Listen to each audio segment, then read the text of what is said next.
Hey, what's up everyone? It's your girl Brain Shanae, and today I'm going to be doing my Barnes & Noble or my February book haul, so please stay tuned.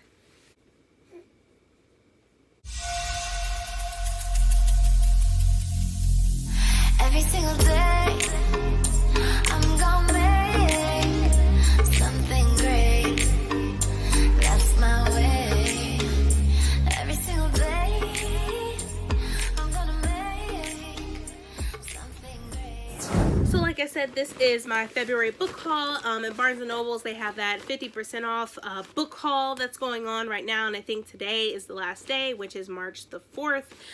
So I was able to finish up my book haul and get everything that I wanted. So let's go ahead and get started. And this is the bag that I got since I purchased a lot of books. It said at least purchase 3, you get a bag. So I got this tote, and it says, "I cannot live without books," and that was said by Thomas Jefferson. So I was able to get this tote. So let's see what's inside. So the first thing I got that I definitely cannot wait to read and been wanting to read for a while, and it's The Poet X. So I was super excited to get this book, and this is a book by Elizabeth Acevedo. I think that's how you pronounce it. I'm sorry, but I was super excited to read this. It's been on everyone's TBRs lately and everything like that, especially for last month in February, since it was Black History Month, but I wasn't able to get to it, so I want to get to it very soon. So we have, this is the first book I got, and this is, like I said, The Poet X by Elizabeth Acevedo. And so I've been so excited to read this book, but let me go ahead and read the synopsis of what it's about. And it says, Xiomara Batista feels unheard and unable to hide in her Harlem neighborhood. Ever since her body grew into curve, she has learned to let her fists and her fierceness do the talking. But Xiomara has plenty she wants to say, and she pours her frustration onto the pages of a leather notebook, reciting the words to herself like prayers, especially after she catches feelings for a boy in her bio class. With Mammy's determination to force her daughter to obey the laws of the church, Xiomara understands that her thoughts are best kept to herself. When she is invited to join her school's slam poetry club, she knows that she could never get around Mommy's or Mammy's rules to attend, much less speak her words out loud. But still, she can't stop thinking about performing her poems, because in spite of a world that may not want to hear her, Xiomara refuses to be silent. So just from reading that, I'm so excited to read this, because I feel like growing up you're silent in a way, and you're trying to hide yourself, your words, even though you want to speak out, but you try to conceal your words. And so I cannot wait to read this. I'm just excited altogether. And it seems like a very short read, especially when it's formatted like this as poems and whatnot. I'm so excited. And then this is what it looks like without the book cover. So it's just plain white. And it says The Poet X. So I'm really excited to read this. And if you have already read this, please let me know what you thought about it, because I really want to hear your thoughts on it. But here's the first book that I got, The Poet X. The next book that I got I Want Out by Nick Stone, and she had written, her first book was Dear Martin, which was a great book, sad book. It made me cry, and so I had to get this, and this is the signed copy. So on here it says Love Out Loud, and there it is, her sign, her signature. And since I read Dear Martin, I wanted to read her second book, and so let me go ahead and read this synopsis for you, just so you get a gist of what this one is about. Alright, and like I said, for the synopsis for this book, let me go ahead and read it to you. It says, Courtney Cooper dumped again, and normally I wouldn't mind, but right now my best friend and source of solace, Jupiter Sanchez, is ignoring me to text some girl. Ray Evelyn Chin, I assume new girl, would be synonymous with pariah, but Jupiter and Courtney make me feel like I'm right where I belong. I also want to kiss him and her, which is perplexing. It says, Jupiter Charity Sanchez, the only thing worse than losing the girl you love to a boy is losing her to your boy. That means losing him too. I have to make a move. One story, 3 sides, no easy answers. So you're pretty much getting 3 different sides from Courtney Cooper, Ray Evelyn, and Jupiter Sanchez in this book. So I'm really excited to reading this. So this is the cover, which is gorgeous, and this is also the back of the book. And so let me show you what it looks like naked.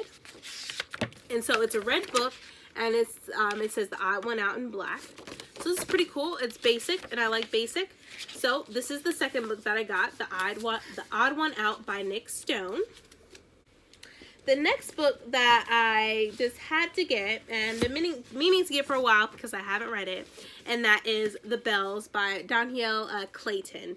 And I've been eyeing this book forever, and I never got a hold to it. And I kept hearing more about the second book, and I was like, I need to get my hands on this so I can read this book, so I can figure out what is so incredible about this book. So I have The Bells, and this is the first book, and it says, A Twisted World, A Beautiful Power. And this is just a gorgeous cover. And then if you, and look in the, like, it has a map right here.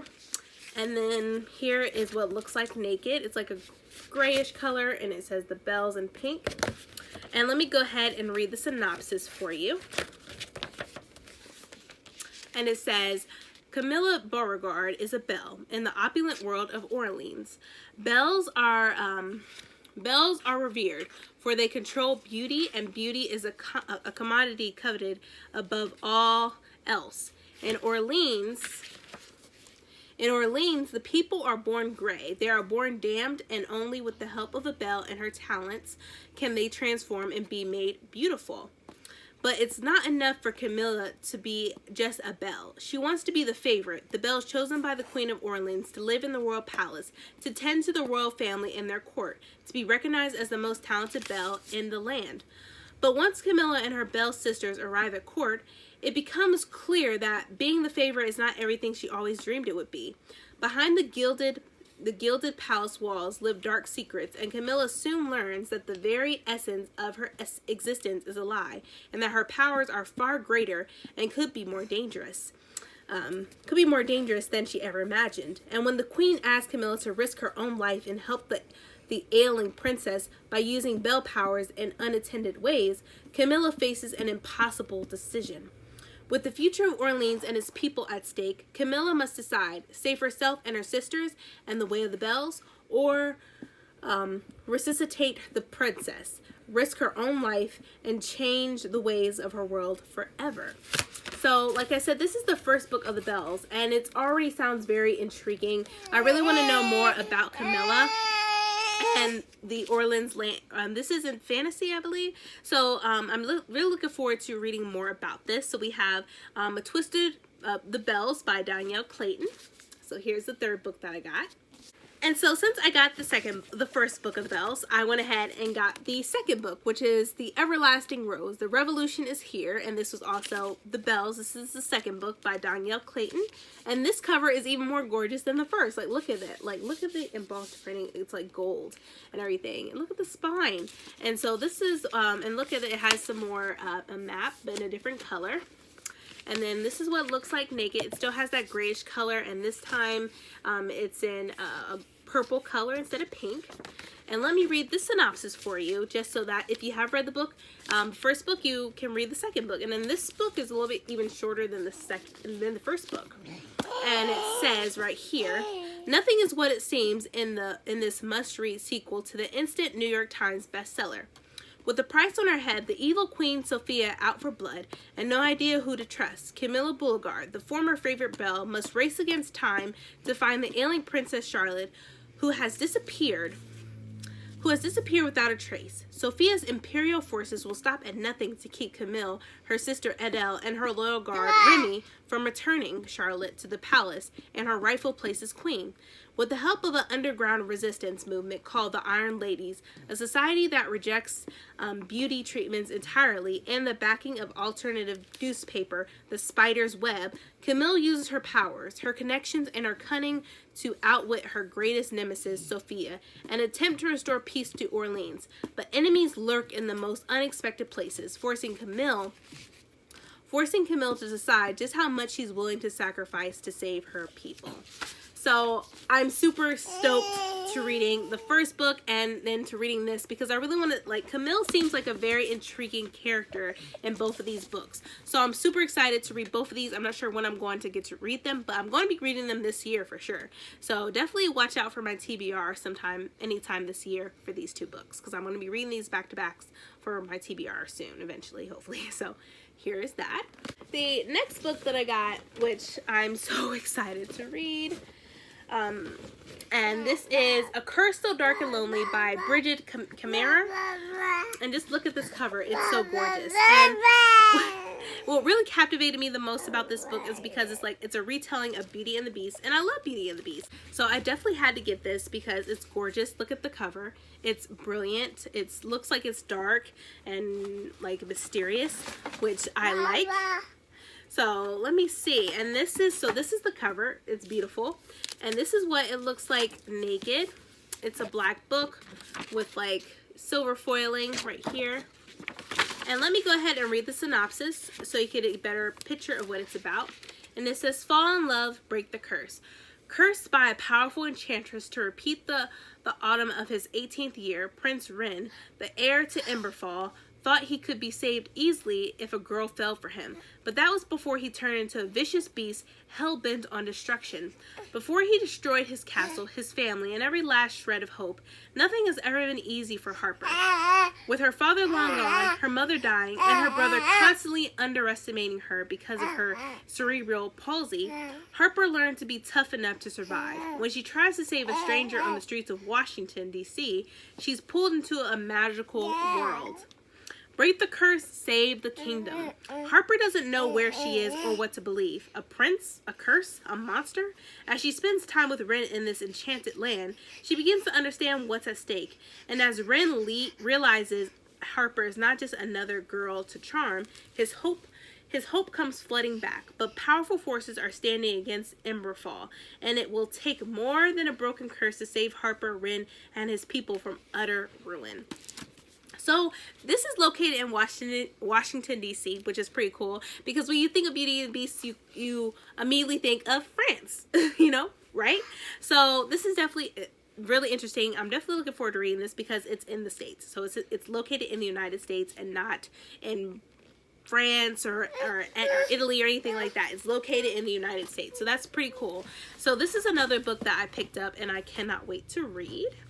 Another book that I cannot wait to read, and it was supposed to come out March the 5th, but I saw it today and I was like, I'm going to pick this up like right away. And that is Opposite of Always by Justin A. Reynolds. So here is this gorgeous cover, you guys. Amazing. I like this cover so much, so much. And it's just beautiful, and you can tell like on the very top they're close, then they start to separate even farther from each other, which I think is very interesting. So let me go ahead and read the synopsis for you. It even says on the front, it says, Jack King is the hero we've been waiting for. And that was said by Angie Thomas. And then we have Wise, Heartfelt, and Infinitely Charming by Becky Albertalli. So let me read the synopsis for you so you can see if you may be interested in this book. And it says, Jack Ellison King, king of almost. He almost made valedictorian. He almost made varsity. He almost got the girl. Until when Jack and Kate meet at a party, bonding until sunrise over their mutual love of Fruit Loops and their favorite flicks, Jack knows he's falling hard. Soon she's meeting his best friends, Jillian and Franny and Kate. And Kate wins them over as easily as she did Jack. Jack's curse of almost is finally over. But this love story is complicated. It is an almost happily ever after because Kate dies. What? Oh my God! Kate dies, and their story should end. It should end there. Yet Kate's death sends Jack back to the beginning, the moment they first met. And Kate's there again, beautiful, radiant Kate, healthy, happy, and charming as ever. Jack isn't sure if he's losing his mind. Still, he has a chance to prevent Kate's death. He'll take it. He'll take it, even if that means believing in time travel. However, Jack will learn that his actions are not without consequences. And when one choice turns It says believe in time travel. However, Jack will learn that his actions are not without consequences, and when one choice turns deadly for someone else close to him, he has to figure out what he's willing to do and let go and to save the people he loves. From debut author Justin A. Reynolds comes a razor-sharp, hilarious, and heartfelt novel about the choices we make, the people we choose, and the moments that make a life worth reliving. So just by reading that, it's like Kate dies. Like, seriously? I hope I don't cry. I'm probably going to cry reading this. And it says on the back, this is a book about two teens who fall in love over cereal, about a boy stuck in a time loop, and the moments that make a life worth reliving. So look at that. I even like the back too. It's so cute. So I'm definitely excited to reading this. And this is the cover. And let me show you what it looks like naked. So it's like a bluish pinkish color, and it says Reynolds opposite of always in a yellow. So I'm definitely looking forward to reading this. This has definitely been one of my anticipated books this year in 2019. So I definitely cannot wait to pick this up and start reading this. So here's the other book that I got. Last but not least, I could not resist getting this because it's been a rave for a very long time, and I've been wanting to get this. But first, before I show you this one, I went ahead and ordered the first book on Book Depository. It is a hardcover edition, but it's also the collector's edition. So I got the first book from Book Depository. I just ordered it today, so I haven't gotten it yet. But I'm super excited to read that, especially since it's going to be on TV soon with a series or a movie or whatever. So I'm looking forward for that. But here it is, The Crooked Kingdom by Leigh Bardugo, and this is the second book. And it says, "We can't beat the odds, change the game." So this is, like I said, the second book, and I ordered the first book, the collector's edition, from Book Depository, and I got this one from Barnes&Nobles, and this has red sprayed edges. So that's pretty cool. And so and this is what it looks like naked. It's just a red book.